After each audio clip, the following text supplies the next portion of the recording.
Nah, ini perlu pengoreksian diri bagi para habaib atau para kiai, para ulama, para gus.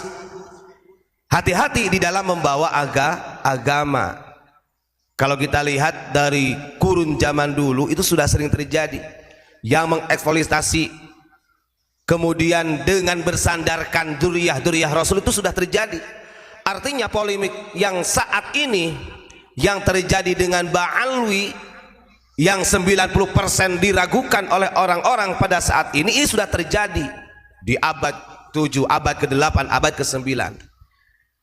Nah, lalu ada yang bertanya, lalu bagaimana ini, apakah akan terselesaikan? Kalau tidak ada kesadaran dan legowo, sampai kapanpun polemik ini tidak akan pernah terselesaikan, karena perlu orang-orang yang jujur, perlu orang-orang yang legowo. Sudah, karena jaminan di hadapan Allah itu bukan karena nasabnya, tapi karena ketakwaannya.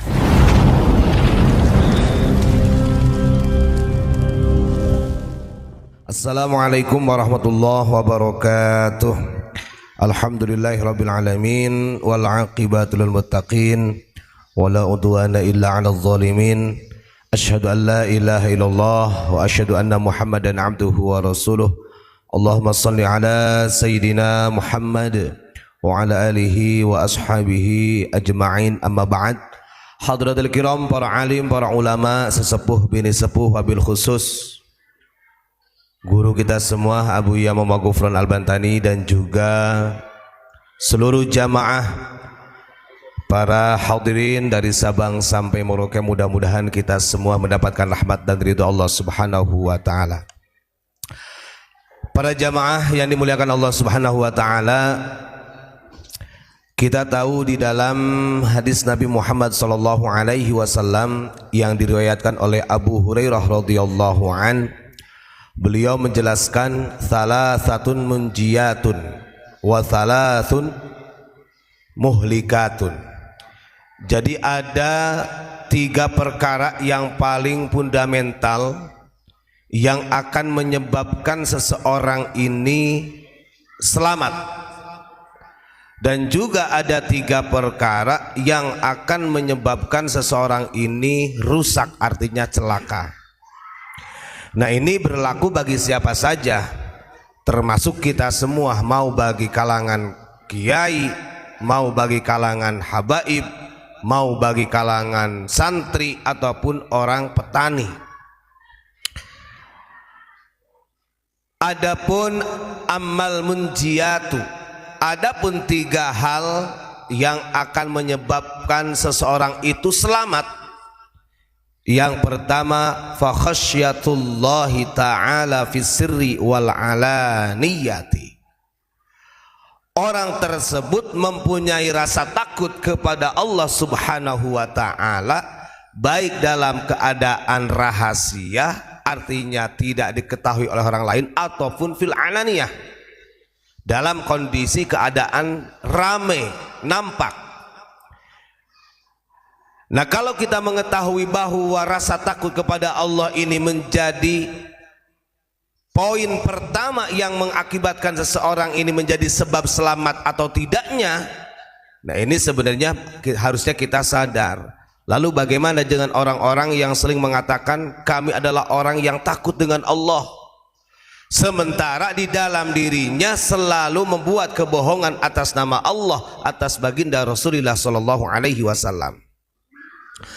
Khasyah, rasa takut ini bukan hanya di dalam lisan saja, tapi rasa takut sirri wal alaniyah itu baik secara zahir maupun batin. Nah, ini makanya kenapa pada saat ini kita sulit sekali mencari panutan jejak baginda Rasulullah sallallahu alaihi wasallam, walaupun banyak orang-orang yang mengatasnamakan dzurriyyah Nabi, walaupun banyak orang-orang yang mengataskan dirinya mengalir darah Rasulullah.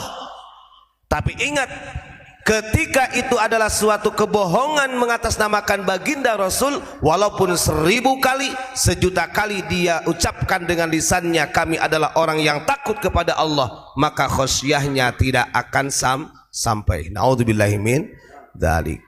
Nah, ini perlu pengoreksian diri bagi para habaib atau para kiai, para ulama, para gus, hati-hati di dalam membawa agama.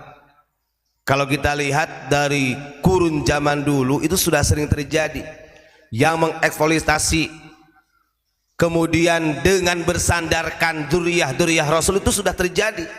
Artinya polemik yang saat ini yang terjadi dengan Ba'alwi yang 90% diragukan oleh orang-orang pada saat ini sudah terjadi di abad 7, abad ke-8, abad ke-9. Nah, lalu ada yang bertanya, lalu bagaimana ini, apakah akan terselesaikan? Kalau tidak ada kesadaran dan legowo, sampai kapanpun polemik ini tidak akan pernah terselesaikan. Karena perlu orang-orang yang jujur, perlu orang-orang yang legowo. Sudah, karena jaminan di hadapan Allah itu bukan karena nasabnya, tapi karena ketakwaannya. Nah, ini saya hanya sekedar mengingatkan, karena bagaimanapun dia punya nasab yang bagus, turunan Raden, turunan tuh bagus, turunan Rasulullah sekalipun, kalau tidak ada rasa khasyah kepada Allah fi sirri wal alaniyah, maka barang tentu dia dipastikan akan muhlikat, dia akan rusak binasa di akhir nanti. Na'udzubillahi min dzalik. Nah, itu saja yang saya sampaikan, kurang lebihnya assalamualaikum warahmatullahi wabarakatuh.